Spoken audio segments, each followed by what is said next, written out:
You're listening to the Parents of Hardworking Teens podcast, episode 64. And if you were, like me, as a student and thought that writing a short story was actually about the storyline, then stay tuned as I'm going to explain why that is actually one of the last things that students need to be thinking about. And I'll share with you 4 shortcuts that you can use to help your teen write a stunning short story, creative writing piece, or narrative.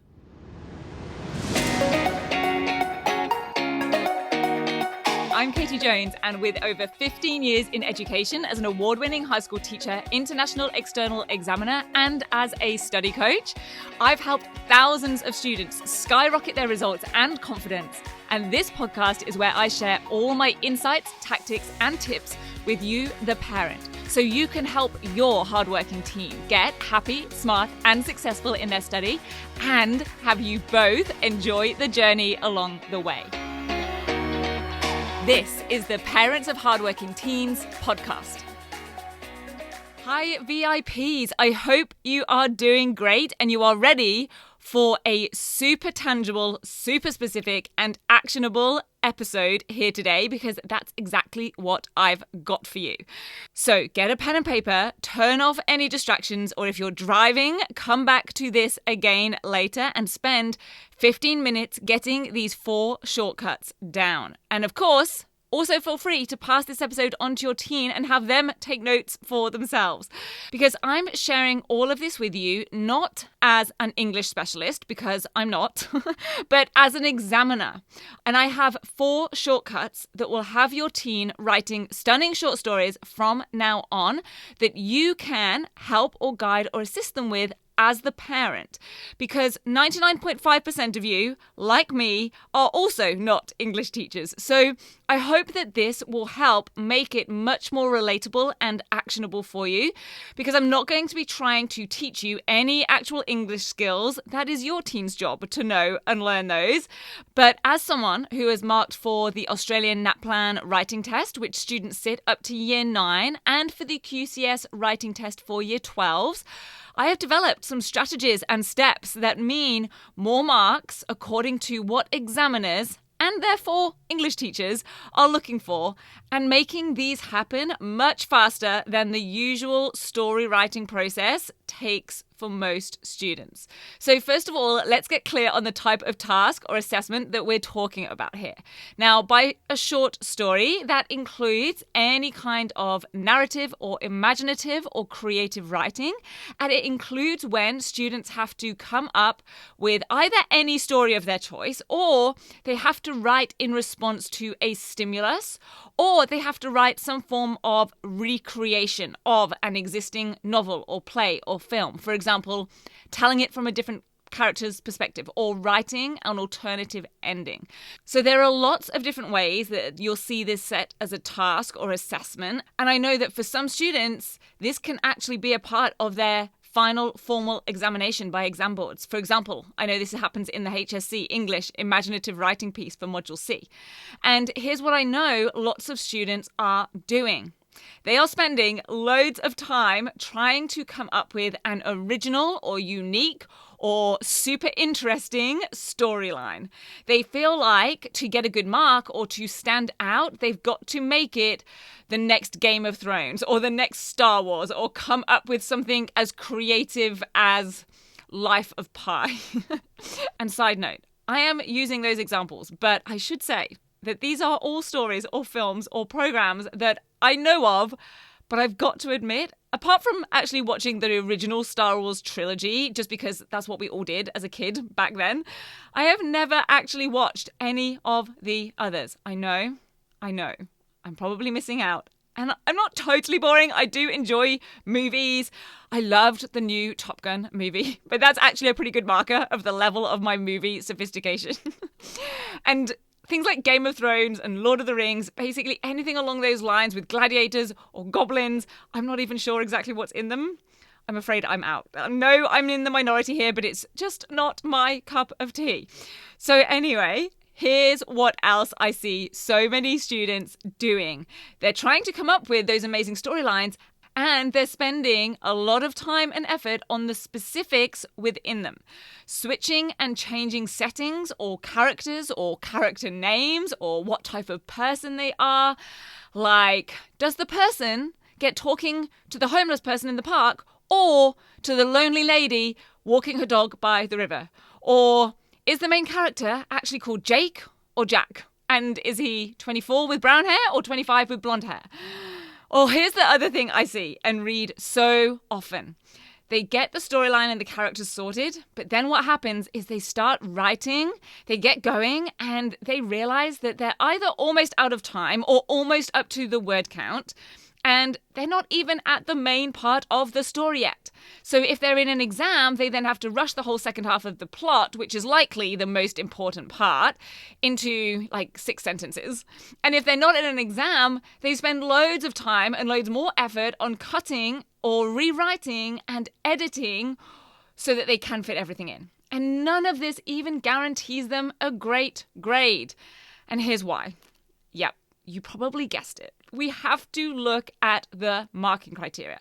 And nowhere does it say the character has a great name or the storyline is super unique and totally interesting. Now, characterization techniques can count towards marks, and a detailed description of a setting and how that maybe relates to or is symbolic in some way of a bigger part of the story or the theme can count towards marks. But those actual features themselves do not. And the theme or the message of the story is important, but the actual events, those specific parts of the storyline themselves, aren't. Now stick with me here because I'm going to explain exactly what I mean, because this is the first way that you can help your teen. That's to find the mark scheme or get the success criteria and dissect it. Figure out what the marker is actually specifically going to be looking for in their writing. What do they need to incorporate and show? If they don't have any criteria to work from for their specific task, then go and download the NAPLAN Writing Test Marking Guide for Narrative Writing. It's online and free for anyone to find and download.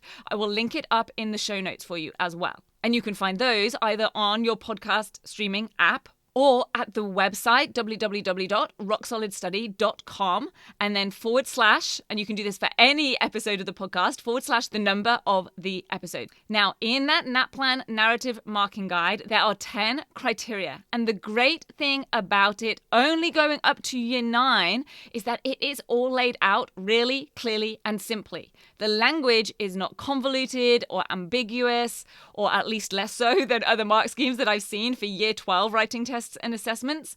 And if your teen is in a higher year group than year 9, then they are likely going to be resistant to using a NAPLAN marking criteria. They're going to think that it's not relevant because they need to be operating at a higher level. So here's what I want to tell you.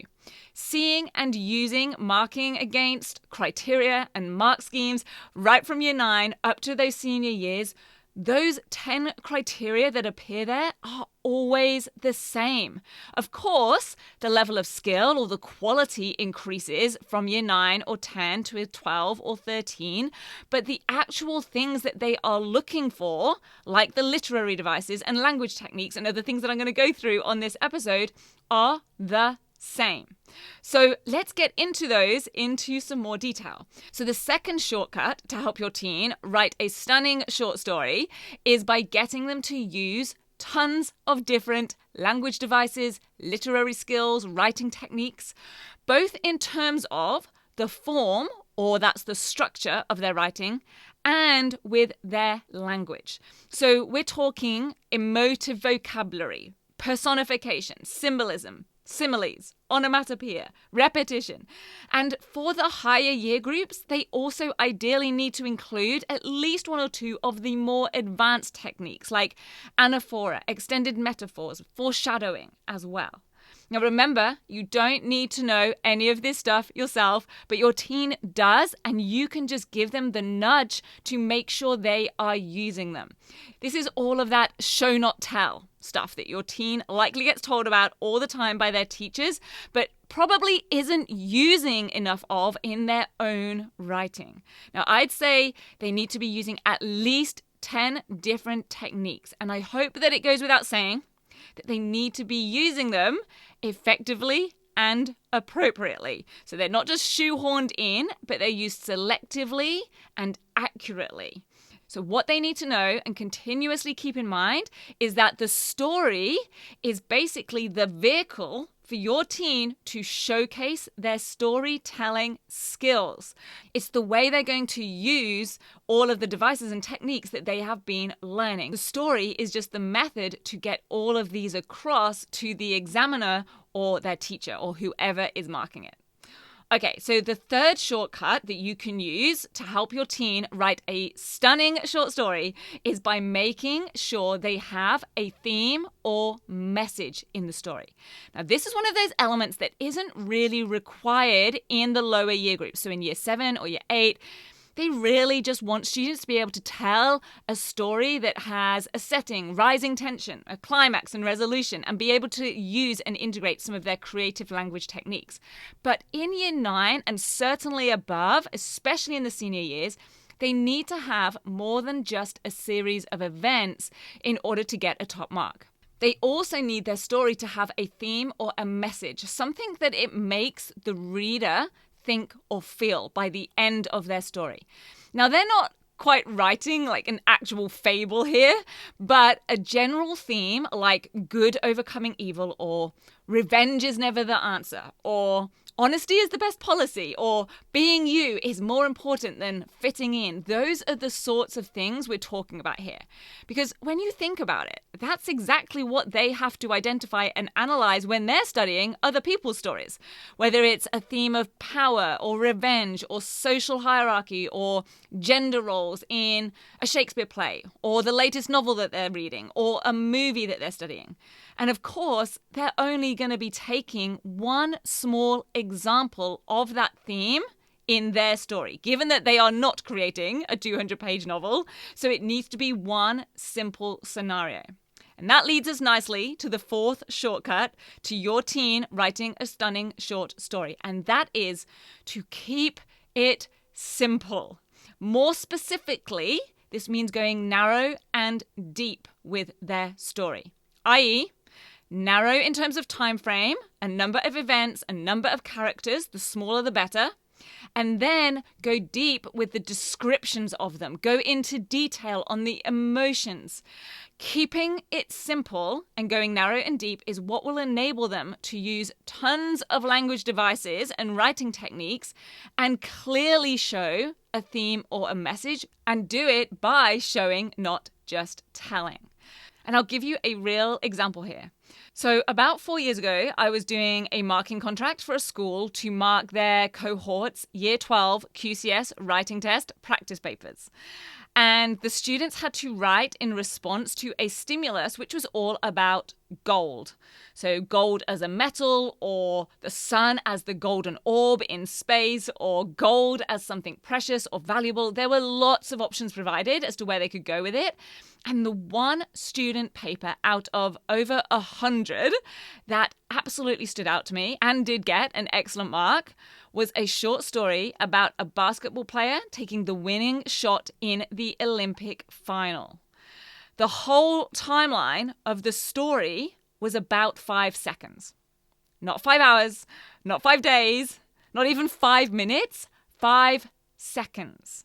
And instead of spending their time in the exam and the word count on their paper telling us about lots of events that happened in the story, they spent them describing in detail the feelings and emotions involved, the intricate details like how the ball felt physically as the player caught it, and then how they felt mentally as they realized that with only a few seconds left on the clock, it was up to them to take the shot that would determine whether their team won or lost the game.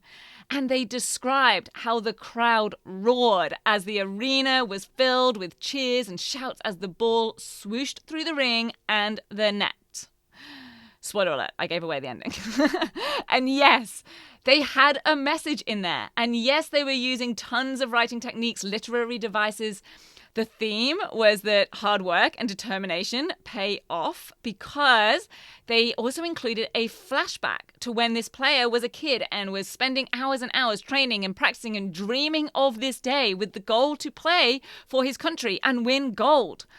And that wasn't the only story to get a really high mark, but it was the most impactful, and I have to say, also probably the simplest. Certainly the simplest one that also got an extremely high mark, because there was no convoluted storyline, no multiple characters to have to describe or account for. All of the drama was in the things that were going to get them marks, in the descriptive language, in the vocabulary choices, in the detailed and sophisticated use of language structures and techniques. Going narrow and deep allowed them to do that. And so here's what I want to make really clear.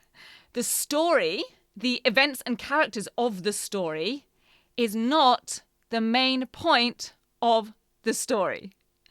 The story is the vehicle that allows your teen to show their teacher or the examiner their skills in storytelling, how well they can use the literary techniques and devices to convey a message to the reader through a story.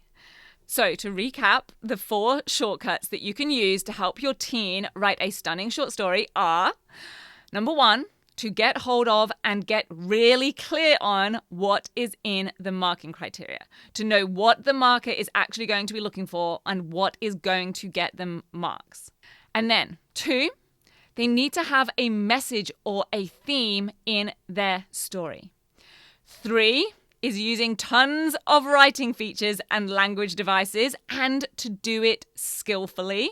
And 4, go narrow and deep. Keep the actual story short and simple. Less is more. Or, more specifically, less gives more opportunity for more detail and more techniques to be used. In fact, I have a bonus tip here for you that I use as a great way to help them do this, because students really do struggle to cut down their story. They can still plan out the story that they want to tell, and then what I do is I ask them, if you could only tell one part of this story, like one scene, which would it be? Which is the most critical part in conveying the theme or the message? Which is the juiciest part or the most important part? And then have them just write that part. Now, they might need to add like a little bit of context where needed, but that's a really good way to get the story fitting into a smaller time frame. So there you have it. 4 shortcuts to help your teen write a stunning short story in years 9 to 12 or 10 to 13. Make sure to go over to the show notes for the transcript. If you want to print this out, you could then have it as a resource to refer to.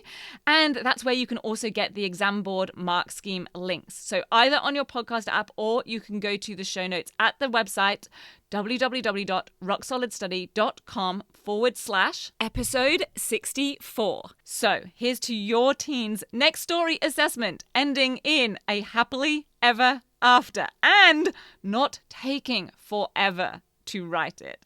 Have a brilliant day, and I will see you back here next week. If you're ready to have your teen achieve their best possible results with less stress, then I want to invite you to enroll them in the 10-week Grade Transformation Program, where they're going to learn the key concepts, skills, and strategies to catapult their performance in assessments and exams. It's risk-free. They either achieve bigger and better results with a whole lot more confidence in 10 weeks, or we refund you in full. Just head over to www.rocksolidstudy.com/program, and I'll see you there.